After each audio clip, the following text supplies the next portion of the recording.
নির্বাচিত একটা সরকার 3 টার্ম ছিল 15 বছর, তারপরে চতুর্থবারে নির্বাচিত হয়েছে আওয়ামী লীগ গভর্নমেন্ট। আওয়ামী লীগ চতুর্থবারের পরেও আপনারা কেন মানববন্ধনে আসেন ওই সরকারের আমলে? তারপর আমাদের 2019 সালে আওয়ামী লীগ সরকার ক্ষমতায় ছিল, প্রত্যেকটি উপজেলায় একটি করে সরকারি কলেজ হওয়ার কথা ছিল, সেই ধারাবাহিকতায় হয়েছে।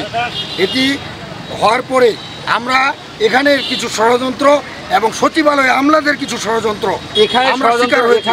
এখানে ষড়যন্ত্র বলতে এখানে বিভিন্ন গ্রুপের ষড়যন্ত্র ছিল।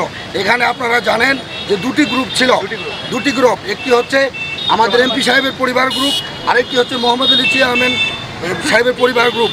আসলে প্রতিষ্ঠানটি এই দুইটি গ্রুপ ছিল, এই জন্য এই গ্রুপ ওই গ্রুপের দিকে ঢেল ছুটছিল, এই গ্রুপ ওই গ্রুপের দিকে ঢিল ছুটছিল। এর মধ্যে আমরা যাতাকলে পিষ্ট হচ্ছি, বারবার পিষ্ট হয়েছি, আমরা দীর্ঘবার তাদের শরণাপন্ন হয়েছি, কিন্তু তারা আমাদেরকে ষড়যন্ত্রভাবে আমাদের আটকে রেখেছে। কিন্তু বিষয়